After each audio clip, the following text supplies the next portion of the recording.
Hey guys, it's Baku-Blitz, back for one last video today, and it is of the baku-tech holodeck.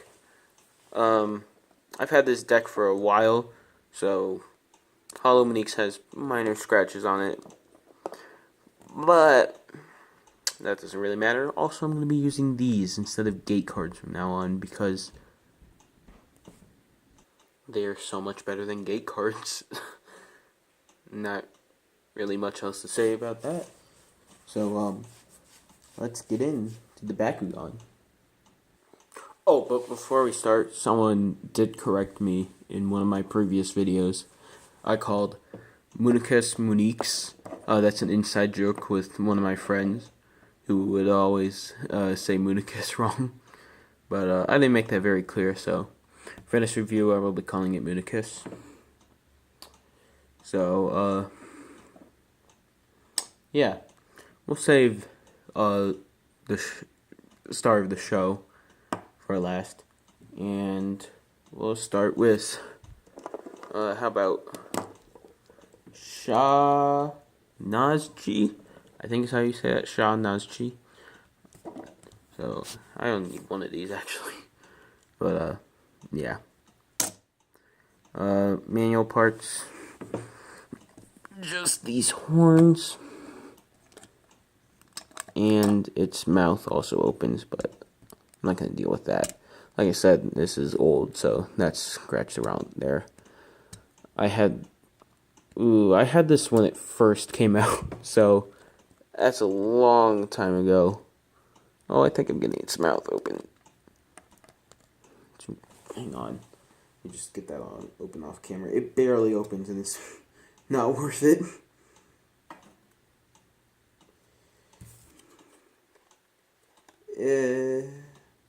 Hold on, almost. There we go. There we go. As you can see, lots of effort for very few results.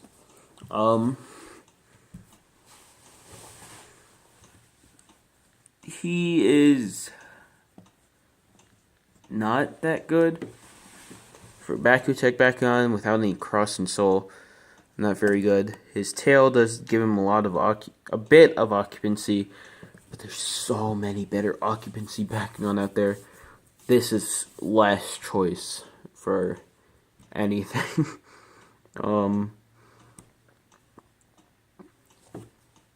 It looks pretty fat too. It looks like a fat snake.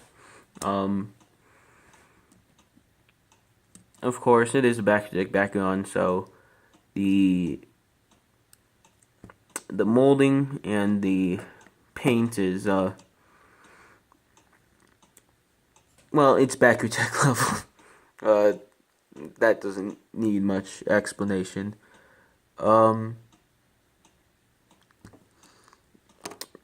It's 590 Gs and it is darkest. So for competitive value, basically non-existent. Like, it does have occupancy. It gets a 1. It's pointless. Everything is better than this, pretty much. So let's get into the next one, who is Mika Laurel, or is it Mika Yanni? Fucking cut that out. Whatever. I'm sticking with it. This guy's a tall boy, like a really tall boy. So let's angle the camera better. Let's see if that gets him in the whole shot. And he didn't open. Not even that can contain his height. Oh my god.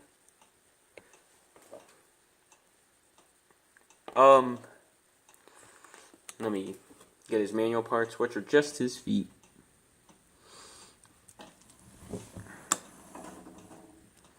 And I officially take it back. Mika Laurel is worse than Nazji. Okay? This thing is bad. I love the look of it. I love the really tall Bakugan. But really tall Bakugan aren't very good. I'm just gonna say that. The painting is even better on this one, and so is the molding. Especially on these hands, they're really good. But it doesn't have the occupancy that Sha Nazchi has, and it's probably one of the worst tall Bakugan out there. Storm Skyrus was ran as an anti-meta option for tall Bakugan, since it could hit like up here, and then it's super easy to knock off a card.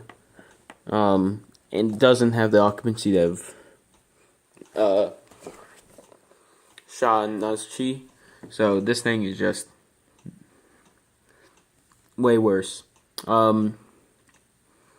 Also, pointless Bakugan.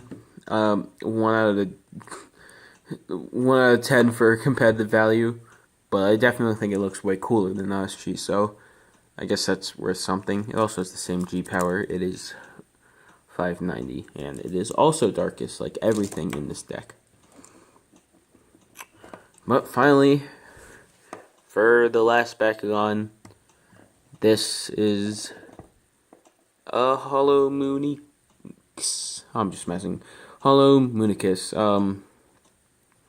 The cross parts have little divots in it, so you can shoot it, do curve shots with it like this, which give it weird motion that only it can do. But it tends to go to the ground because of its metal soul. There's 2 soul, 2 cross. The detail and the painting on this is incredible. Yeah, let's pop it open. And he does not want to open either. Come on. There we go. Okay, it's a little old, so the arm opens too far sometimes. I said this is an old deck for a while. It's not the most used deck I have, but it is pretty used, and yeah, but you know what? It's still in pretty good condition for what it's been through. So that's worth something. Let me just getting its manual parts out, and let's angle the camera back down for it since it isn't tall. Hollow Munix is pretty good, actually. It's not one of the best of the best Bakugan, but for its time it was actually pretty high tier. I'd say even now it's pretty high tier. But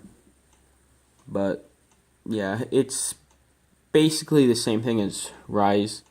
It's a worse version of Bakugan, which this thing's better at curve shots, but Bakugan has much higher attack power, and Rise Dragon has better accuracy, but Kachia Gel. So yeah, Hollow Munix is pretty good. Not the best of the best. There are better options, but it's not bad. I'd give it an 8 out of 10 for competitive value. And the deck version is silver metal, so it has extra points for collectability. So let me get the other 2 back in here, and I'll give the deck an overall review. Competitive value, the only good thing in this is Hollow Munix, and it's still outclassed by a lot of things, so it's not very competitive. I give it, Munix is pretty good, but I gotta give it like a 4 out of 10. Just because the other 2 just drag it down too far.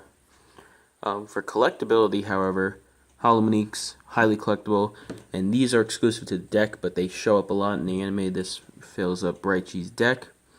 who is a very important character. So collectability is very high. I'd give it a 9 out of 10. Having these two are very cool, and Hollow Munix is also very cool to have. Oh, I didn't mention Hollow Munix is 640 Gs. It's also darkest, but yeah, that's about it for this review. I'm tired and I want to get these done with. So yeah, this deck is managing to be one of the cheapest Baku-tech decks. The Baku-tech decks are becoming ridiculous. So get this while you still can, I'd say. Whether you're hesitant on getting it now or holding off, don't hold off. Get it now. It's definitely going to be worth it. Its price is going to skyrocket before too much longer, just like everything else in the Baku-tech line. So, yeah. I love the deck. It's not very competitive, but it is a very cool deck. And it comes with 3 Bakugan that are great to have. One's just great to have for 2 reasons.